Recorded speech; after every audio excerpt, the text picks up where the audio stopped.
Good afternoon. Welcome back. This is Dr. Gearing again. First off, I want to thank you all for your emails, your comments. Keep them coming. And based upon your request, today we'll just talk a little bit about ADHD, online and in-person school during the pandemic. Many of you may have a child with ADHD and may be struggling during this transition to virtual learning or a hybrid of some sort. And today, the goal is really to just mention some of the ideas, some tricks that you can do for yourself and your child during this pandemic. So that's all. Just start off with in-person school is best. And the key to this is when it is safe. Students learn emotional and social skills. So not just mathematics, not just reading and writing, knowing how to interact with different individuals. They also get exercises based upon the various activities such as gym class and recess, and also mental health services. Many students had their counseling services within the school. Since, again, some schools have closed or if they're going to a more hybrid approach, this may or may not be available. So this, has become a disservice to a lot of the students. Schools are safe, stimulating places to be while parents are at work. Now, instead of knowing and being reassured that your child's in school in a safe environment, learning, doing what they're supposed to do, many parents have to go to work and put it on their child to wake themselves up in the morning, to be logged in and signed on various platforms. So again, can be frustrating to the parent, especially if they're getting phone calls from the teachers or from the school saying that their son or daughter did not log on time or did not log on at all. Again, many of these schools were places where students received meals and had their only access to internet. 20% of Black and Latinx students could not complete schoolwork due to lack of internet in one study. Another study, 25% of students do receive at least one meal from the school. And that was interfered with based upon this last pandemic. Just some broad data on children and COVID-19 indicating that it may not be safe, or actually is not safe, to return to full in-person learning. We've had over 2 million children test positive for COVID-19 since the beginning of the pandemic.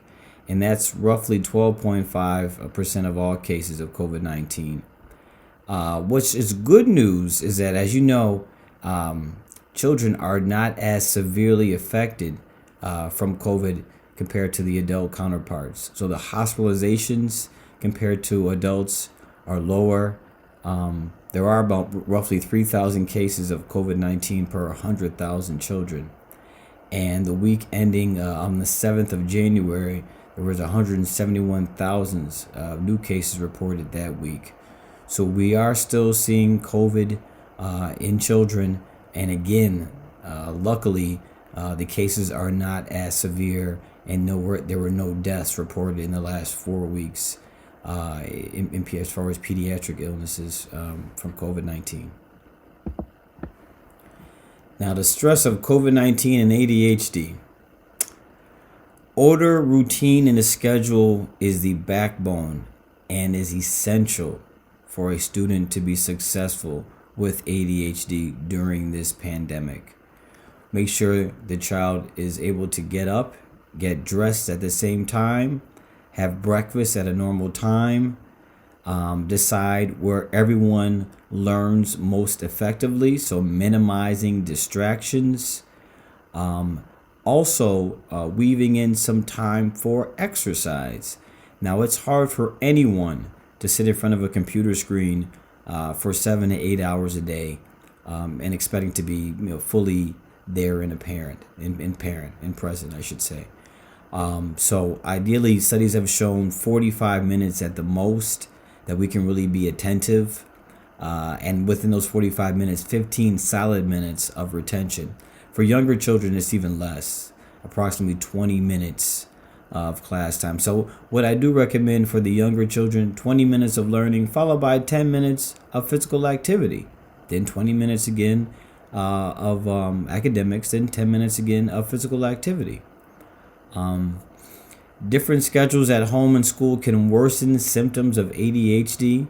Again, school, you knew what time the bell rang, you knew what class was next. Try to mimic that at home.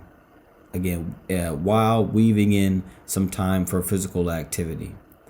You should expect some more behavioral issues, not done on purpose, but because, again, students are not at school. They're not really getting out that energy. They're not around their friends. So you may have some behavioral issues arise. Again, try to reassure your child that, again, you are there for them as a support service or support figure for them. Again, but make sure you do allot some time for physical activity throughout their day. Set clear and age-appropriate expectations. Again, do not expect a 5 or 6 or 7-year-old to sit in front of a computer screen for 6 to 8 hours a day. That's just unrealistic. So again, mixing in school time with some physical activity, with an activity that they like. Some studies even recommend interweaving some video games. After a child does 45 minutes to an hour of work, have them do 10 to 20 minutes of video games and then return back to the schoolwork, as long as they know what the priority is.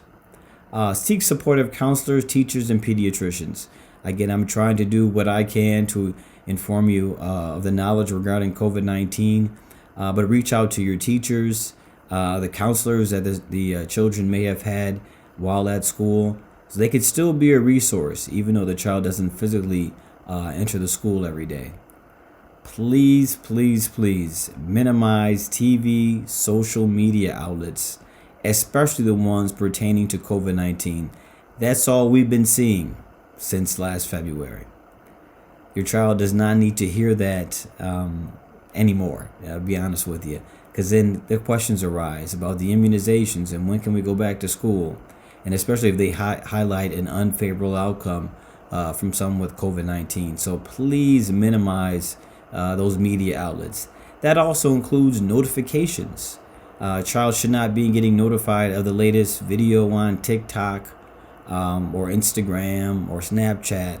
So please minimize those notifications.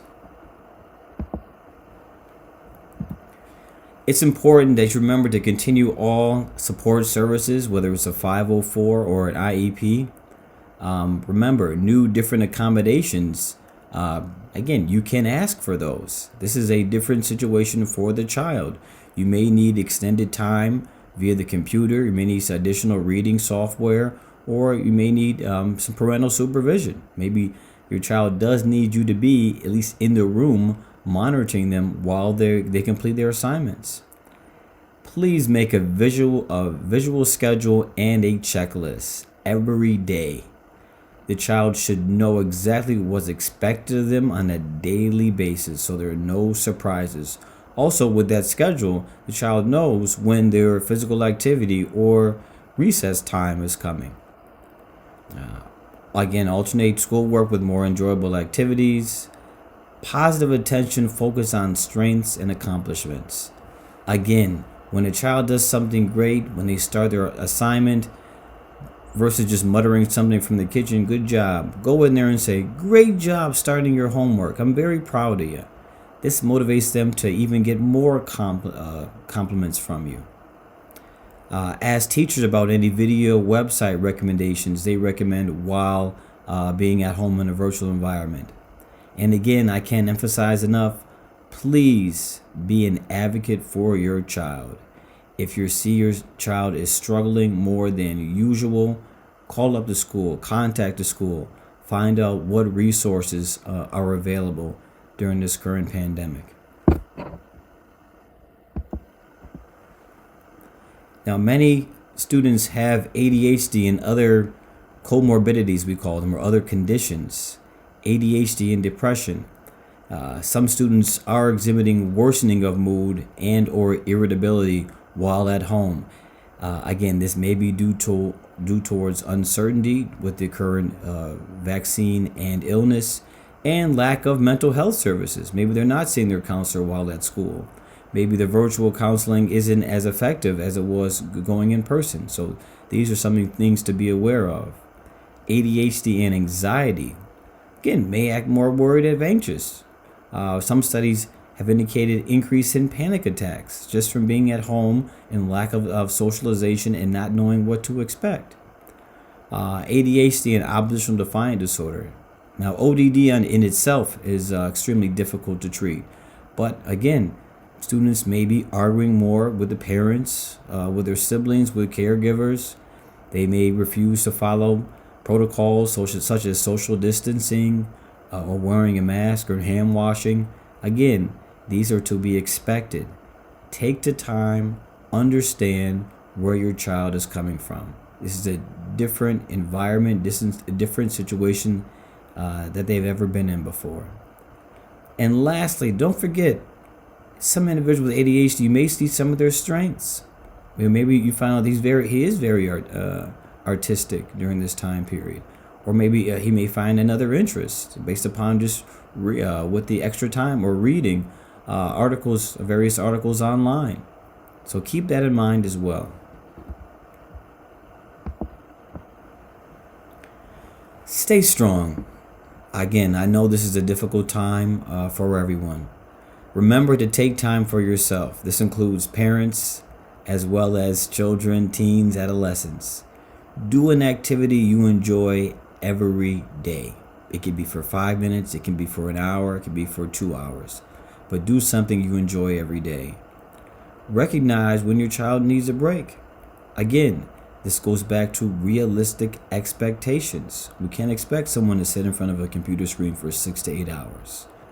Please incorporate breaks with their schedule.